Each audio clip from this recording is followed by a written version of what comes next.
welcome to yet another edition of Rough Cut. This is me, Kaveree Bamzai, and as always, I'm watching the movie so that you don't have to. And I'll also tell you what to watch. It's not that I rubbish every movie that's ever released in halls. But this week we're going to talk about Chand Mera Dil. What can I say? I mean, I'm a great fan of rom-coms and romantic movies in general. They don't always have to be funny. But there's this new strain of romantic movies that has come about, which I can only describe as rom-som. All that the protagonists do in the movie is weep. It started with Sayara, and I'm afraid it's catching. Everybody seems to think that if they weep enough and they love enough on screen, it's going to be a hit. No, it can't, and it won't. People don't want to watch just unhappy people on the screen all the time. And in Chand Mera Dil, there's even a baby that cries throughout. So between the baby, there's a little baby who cries. Between Laksh, the hero who cries, and Ananya Panday who cries. I mean, there are three different people who are crying, sometimes all at once and sometimes at separate times. And the baby is truly, I'm a great fan of babies in general, but this one is such a pain. It looks so unhappy throughout the film. I don't know whether it's unhappy at being cast or it's unhappy at the story, whatever it is. The star of this terrible, terrible new movie is this baby who cries incessantly. What else can I tell you about it? On the face of it, it should be an interesting story. I mean, there's this couple that meets when they're students in a high tech engineering college in the high tech city of Hyderabad. And there's, of course, they have conflict and there's a misunderstanding. And among many things, Ananya Pandey has a child, that aforementioned weeping baby, and is then, of course, there's conflict and the two separate. And of course, the big question is whether the two will get back together by the end of the movie or not. But there's no character development.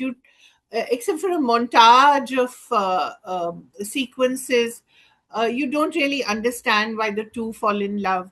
Ananya says something about how Laksh being average is really why she likes him, because he will love softly but also intensely. Don't ask me why. I suppose this is to underline the fact that soft boys are in now, or a certain section of filmmakers in the industry wants them to be in now as an antidote to all the bearded bicep fellows. But it's not enough to be soft. You also have to know how to act. And poor Laksh is a little out of his depth. I mean, I think all of us loved him in Kill and Bads of Bollywood, where he had to um, overact actually, because that was the demand of Bads. In Bads of Bollywood, everything was sort of pitched too high, because it was campy in nature. But here, he's meant to weep, he's meant to feel, he's meant to love, he's meant to feel bad. Oh, it's just too much for that poor boy, and it, I think, overwhelms him. And Ananya Pandey tries very, very hard to be this woman who's conflicted, and of course, because it's a rom-som, she has to have a sad backstory, he has to have a sad backstory, and together these two people with sad backstories are supposed to make a happy family. I feel very bad for Gen X. I think if this is their idea of love, then really it's a miracle that they do fall in love at all and they find joy, because love is meant to be happy at the end of the day. I mean, it really makes you long for the imperfect days of Kal Ho Na Ho, and even Kuch Kuch Hota Hai, for all its stupidity. It just seems so wonderful in comparison. People were so happy on screen and they were so happy to fall in love. And even when they had conflicts, I mean, I wouldn't say they resolved them happily, but at least they were happy.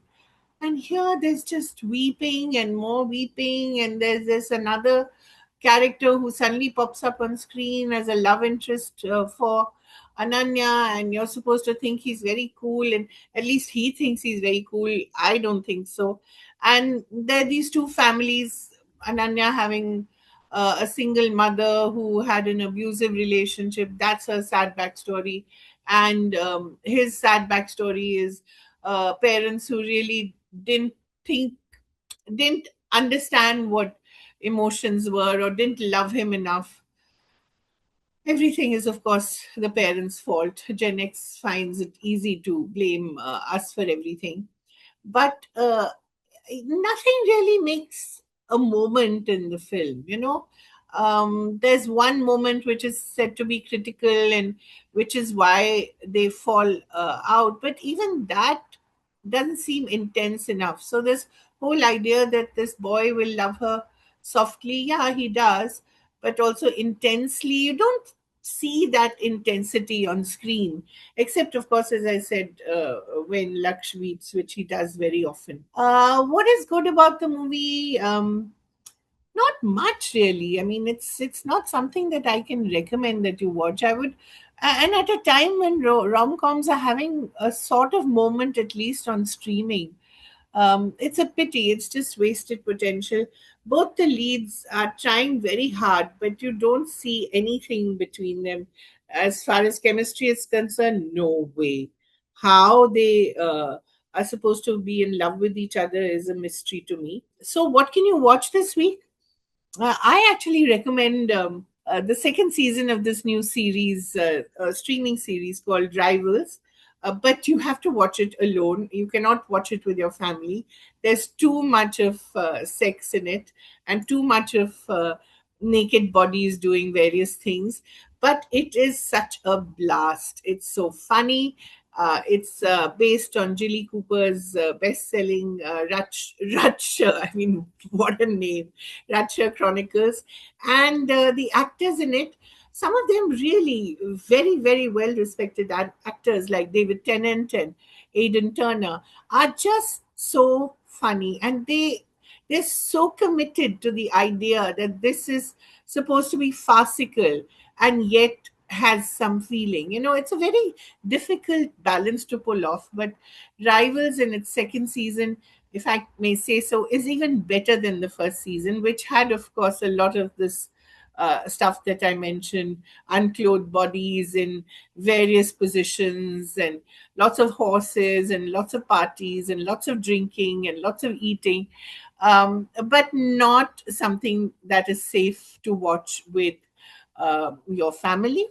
Uh, but as a blockbuster, as Jilly Cooper's blockbuster novels were supposed to be, it is the most faithful depiction of the life that she described as it can be. And there are lots of luscious men and luscious women to look out for. So this week, possibly maybe stay at home and watch Rivals. I don't think you'll regret it. Chand Mera Dil, not worth it.